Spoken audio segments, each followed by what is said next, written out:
Pemirsa, diet ala artis Tia Aristia memicu pro dan kontra di kalangan ahli gizi dan influencer.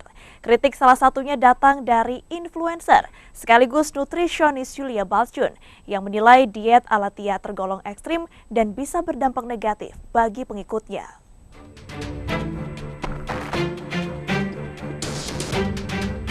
Baru-baru ini ramai diperbincangkan kesuksesan artis Tia Aristia menurunkan berat badannya. Dengan diet ketat, Tia berhasil menurunkan berat badan sebanyak 13 kg hanya dalam waktu 2 bulan. Tia kemudian menuliskan tips sukses menurunkan berat badan melalui buku diet yang berjudul The Journey of Fit Tia Aristia.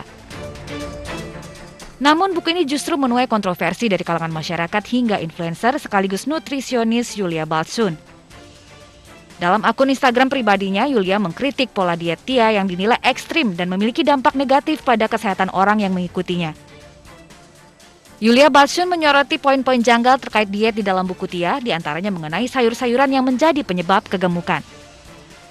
Menurut Julia, pernyataan mengenai konsumsi sayuran bisa mengganggu proses penurunan berat badan harus disertai dengan hasil penelitian ilmiah. Kenapa di menu aku nggak ada sayur? Nggak apa-apa, biar kapasitas lambungnya diperkecil aja. Kalau ada sayur jadi mentok. Jadi banyak.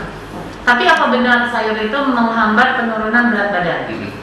Benar tuh, jawabnya ya. Diet adalah metode mengatur asupan makanan ke dalam tubuh untuk mendapatkan berat badan ideal atau untuk alasan kesehatan. Saat ini tersedia berbagai macam diet yang bisa menjadi pilihan untuk menurunkan berat badan. Namun, tidak semua pola diet bisa sesuai dengan tubuh masing-masing orang. Tim Liputan iNews melaporkan. Nah pemirsa, untuk membahas topik kita hari ini terkait diet ekstrim yang dilakukan selebritis Tia Aristia yang tak mengkonsumsi sayur, diet ini juga telah menjadi perbincangan masyarakat hingga menuai kontroversi. Untuk membahas topik kita ini, saya sudah kedatangan ahli gizi sekaligus dosen di kampus Universitas Bali Internasional, Ibu Putu Ayu Laksmi. Om Swastiastu Ibu. Om Swastiastu, Putri. Selamat pagi Ibu Laksmi. Sebelumnya terima kasih atas kehadirannya di studio seputar iNews Bali. Terima kasih kembali. Baik, ini Bu, kita kan lagi mau membicarakan tentang diet ekstrim yang belakangan ini banyak sekali dibahas oleh dokter, ahli gizi, influencer. Bagaimana tanggapan Ibu Laksmi tentang diet tanpa sayur, kemudian mengkonsumsi kalori di bawah 500, seperti apa Bu? Diet ekstrim itu sebenarnya mengkonsumsi makanan atau asupan makanan yang memang di bawah, diperbolehkan untuk penganutnya maksimal 500 kalori per hari. Ya, jadi sebenarnya untuk kita-kita yang lagi aktif, lagi beraktivitas itu sebenarnya tidak dianjurkan. Ya, jadi diet ekstrim itu biasanya diperbolehkan untuk orang-orang yang memang dengan perawatan medis ya. Misalkan dengan kegemukan dan obesitas seperti itu. Tetapi kalau di kalangan kita memang tidak disarankan menggunakan atau melaksanakan diet ekstrim. Jadi diet itu artinya pengaturan makan, bukan berarti tidak makan ya.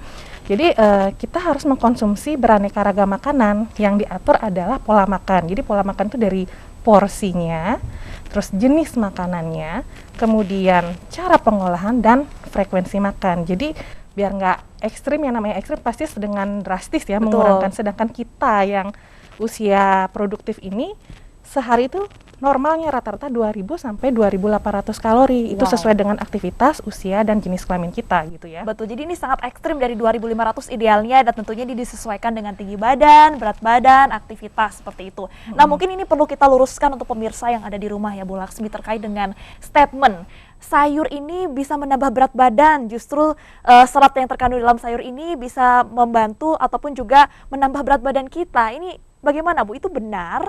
Ada ya seperti itu teorinya atau seperti apa?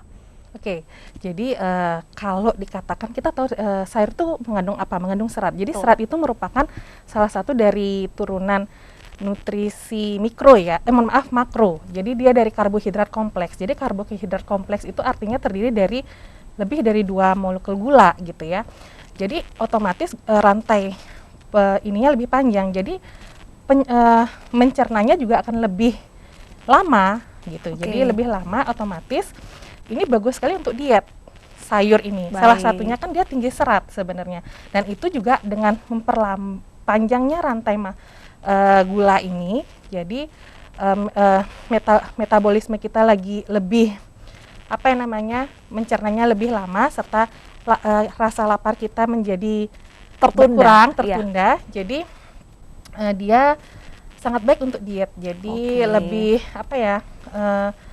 serat ini dianjurkan lah sebenarnya Bu ya untuk orang-orang yang sedang diet, karena seperti yang tadi sudah Bu Laksmi sampaikan pemirsa bahwa serat ini sangat baik sekali untuk yang diet karena bisa mengurangi rasa lapar, kemudian juga menunda rasa lapar sehingga kalori yang kita konsumsi bisa lebih sedikit. Seperti itu ya poinnya. Nah, kalau misalnya di sini mungkin ada beberapa orang di kasus tertentu yang tidak suka sayur Bu. Apakah ada alternatif mengkonsumsi serat lainnya yang bisa kita gunakan untuk diet ini? Sayur itu kan ada macam jenisnya ya. Jadi bukan berarti sama sekali dia tidak bisa mengkonsumsi satu jenis sayur. Dia bisa mengalihkan dengan sayur yang lain gitu ya. Misalkan dia tidak suka mungkin dengan pari, itu rasanya pahit. Gitu ya. Jadi bisa diganti dengan yang apa sih yang bisa disuka gitu ya misalkan. Jadi bisa diganti dengan yang gampang kita cari, misalkan kangkung, bayam atau brokoli gitu ya. Apa yang bisa bukan berarti sama sekali tidak bisa mengkonsumsi sayur. Nah, selain itu juga serat juga ada di buah-buahan. Iya.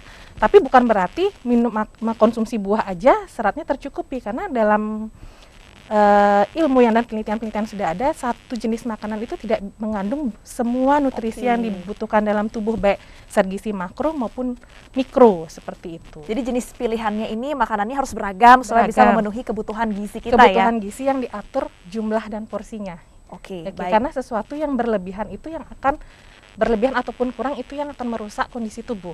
Makanya harus diatur dengan pengaturan diet, baik dari segi kebutuhan per hari, kemudian dari kondisi tubuh, karena kita bekerja pun pasti ada aktivitasnya. Itu kan tiap-tiap orang berbeda. Betul. Terus kita dalam hidup pun ada aktivitas stresnya juga. Benar. Nah, kayak kita ini mungkin ada stres, tapi mungkin stresnya sekian persen gitu orang ya. Gitu ya. Nah, kemudian juga kan kalori yang kita nikmati atau kita konsumsi ini juga sangat baik untuk kerja organ-organ tubuh kita Bu ya. Kalau kurang otomatis nanti kinerja organ tubuh kita jadi tidak maksimal. Nah, inilah yang kemudian bisa kita kenal dengan malnutrisi dan lain sebagainya.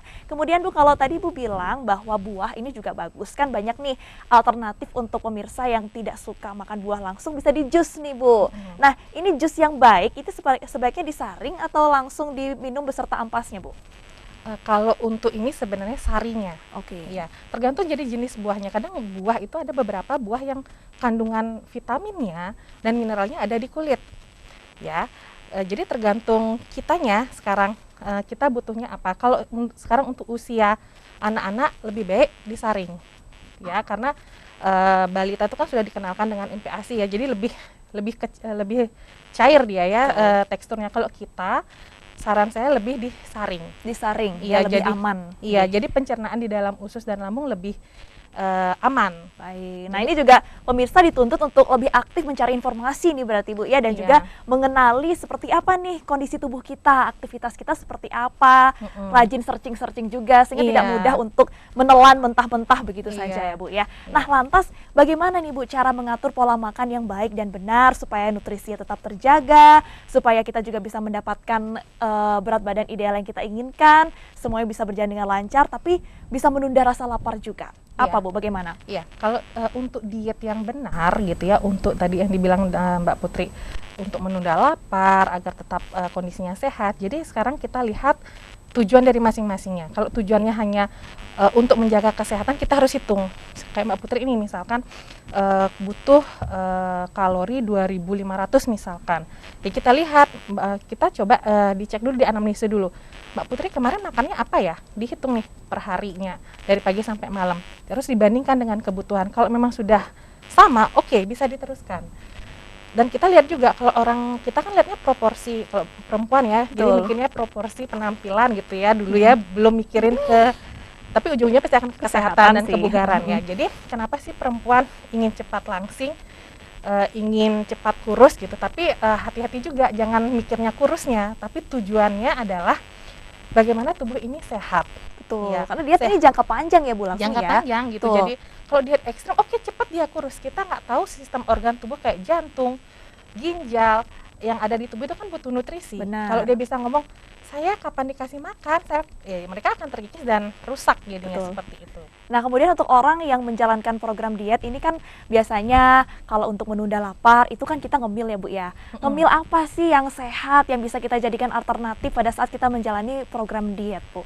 Ya, jadi ngemil yang sehat itu adalah ngemil yang memang diet kalau misalkan dengan kondisi sehat ya tanpa ada komplikasi, kita pakai yang tinggi serat, tinggi protein tapi rendah kalori. Oke. Gitu. Contohnya Bu, mungkin teman-teman atau pemirsa ingin tahu kira-kira jenis-jenis cemilan apa yang sehat, apakah buah, sayur, atau kan sekarang banyak nih Bu ada chips atau cookies yang untuk diet itu bener nggak sih bisa dikonsumsi untuk diet gitu? Kalau cookies dan chips seperti itu kita harus lihat juga rajin-rajin kalau membeli makanan apapun atau minuman kita cek kandungan nutrisinya. Oke, di Kita balik kemasannya ya.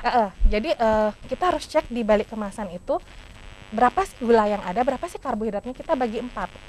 Bagi 4. Kalau itu masih tinggi, sebaiknya dikurangi. Itu memang kan biasanya nama iklan ya, promosi. Biasanya dia ingin menjual ini loh rendah ini. Belum tentu. Kita lihat juga kandungan karbohidrat atau gulanya di nutrition fact-nya. Gitu. Jadi saran saya konsumsinya bisa apa aja. Jadi porsinya dikurang, misalkan nih tinggi serat bisa mengkonsumsi salad seperti itu ya. Jadi dikombin dengan adanya daging. Tapi kita mengurangi karbohidrat kan adanya di paling banyak di nasi ya. Kalau daging kan itu proteinnya tinggi. Tapi pilih daging juga, daging yang tanpa lemak, mungkin jangan ada kulitnya. Dada gitu. ayam mungkin pemirsa ya, dada ayam, ya, betul. ikan seperti itu. Jadi salad itu lebih kalau orang lihat salad itu mengenyangkan, Betul. tapi belum tentu juga orang suka salad. Benar. Biasanya kalau orang-orang perkotaan oke lah terbiasa dengan adanya salad, tapi kalau orang yang di pedesaan tidak menjadi halangan, jadi mereka bisa mengkonsumsinya dengan apa? Biasanya mereka punya olahan-olahan makanan seperti itu. Nah, kemudian ini banyak juga nih Bu ya, generasi muda, anak-anak milenial. Aduh, aku nggak makan nasi deh biar dietnya lancar. Aku hari ini nggak makan nasi. Bahkan sudah ada beberapa orang juga yang menjalankan diet tanpa nasi. Itu sebenarnya efektif atau seperti apa? Atau boleh, yang penting porsinya. Bagaimana Bu? Tentang nasi Kalau sama ini. sekali tidak makan nasi, sebenarnya jangan. Itu termasuk ekstrim juga, diet ekstrim. Jadi sesuatu yang instan itu akan berbahaya untuk tubuh. Jadi konsumsinya adalah berproses, jadi mengurangi sedikit demi sedikit seperti itu. Jadi misalkan nih konsumsi nasi biasanya satu hari 100 gram ataupun 100 gram, mungkin tetap makannya 3 kali biar badan tuh nggak kaget, kita biar enak juga, tapi porsinya dikurangi. Dalam arti misalkan dari 1 jadi setengah deh, nasinya setengah gitu. Jadi pelan-pelan bukan berarti sama saya, karena tubuh juga butuh energi, butuhnya juga dari nasi juga bisa salah satunya. Tetapi bukan berarti sama sekali tidak mengkonsumsi nasi gitu ya. Akan kaget dan itu larinya akan menjadi suatu penyakit anoreksia. Jadi kita tuh secara mindset, saya pingin lo menurunkan berat badan, tapi ada ketakutan yang berlebih. Baik, ini ke psikis juga nanti masalahnya ya Bu Iya, Lasmi jadi ya. walaupun dia udah turun nih, aduh saya takut bertambah lagi. Ya kenanya anoreksia jadinya gitu. Wow, ini justru memicu penyakit-penyakit lain untuk bertumbuh. Nah, Iya. lantas pola diet yang baik dan benar ini seperti apa untuk pemirsa supaya bisa menjalankan program dietnya dengan lancar, bisa mendapatkan apa yang diinginkan, tetap sehat dan lain sebagainya. Dan mungkin juga sekaligus Ibu bisa memberikan pesan nih Bu kepada pemirsa, mungkin seperti apa diet yang dijalankan supaya pemirsa juga tidak asal-asalan mengikuti influencer ini, artis ini, supaya lebih selektif Bu untuk memilih program diet.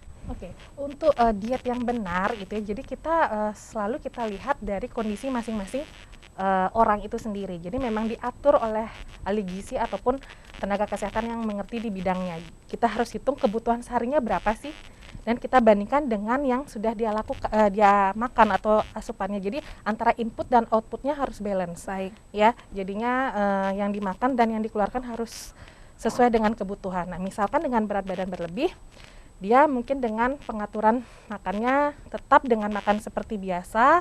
Kita cek lagi apakah ada komplikasi nggak. Kalau ada komplikasinya, kita pilih lagi makanan apa yang bisa dipakai gitu. Jadi kita pola makannya yang pertama adalah pola makan yang pertama disesuaikan dengan kebutuhan masing-masing orang ya. Itu setiap harinya yang dilihat dari pola makannya yang terdiri dari jenis makanannya, kemudian porsi makannya tuh diatur atau jumlah makanannya berapa gram per hari. Kemudian cara pengolahan, Tuh. pengolahannya bagaimana, jangan sering digoreng gitu ya. Jadi tepung gitu lagi. Betul. Kemudian frekuensi makan. Jadi biasanya kita 3 kali makan utama, pagi, siang, sore, dengan porsinya persentasenya semakin ke malam semakin dikurangi, dan di sela-sela makan utama itu ada selingan snack. Oke. Gitu. Jadi perut itu tidak kosong. Benar. Seperti itu. Hanya porsinya dikurangi ya. Kemudian itu sesuai dengan kebutuhan. Yang kedua, pola makan yang diet. Kalau ngomong diet itu 80% mempengaruhi kebugaran tubuh. Sisanya adalah 20% itu dari aktivitas fisik dan olahraga. Kemudian hindari stres dan kualitas tidur yang baik. Betul. Percuma kita mengatur pola makan kalau tidur cuma 3-2 jam sehari, itu kan Betul. sangat berbahaya ya Bu ya. Jadi saling mengimbau, tapi memang dari makanan memang mempengaruhi 80%. Oke. Seperti itu. Baik, jadi itu ya pemirsa ya. Memang kita dituntut untuk lebih selektif, kemudian juga jangan pernah berhenti belajar, lakukan riset terus-menerus untuk mengetahui apa yang cocok dan dibutuhkan oleh tubuh. Satu lagi. Apa itu Bu Laksmi? Konsumsi air putih itu sangat penting untuk mengatur metabolisme, menjaga kulit, ya, menghindari dehidrasi. Baik, terima kasih banyak Ibu Laksmi atas informasi yang telah diberikan. Semoga ini bisa menjadi jalan terang ya untuk pemirsa yang ada di rumah untuk lebih berhati-hati dalam memilih program diet untuk bisa tetap menjaga kebugaran tubuh, tetap sehat pastinya. Baik, pemirsa, demikian informasi pada kesempatan kali hari ini. Saya Putri Cahaya undur diri. Terus dukung program vaksin dari pemerintah untuk mempercepat penanganan COVID-19 di Bali sehingga perekonomian dapat kembali pulih. Om Santi, Santi, Santi Om.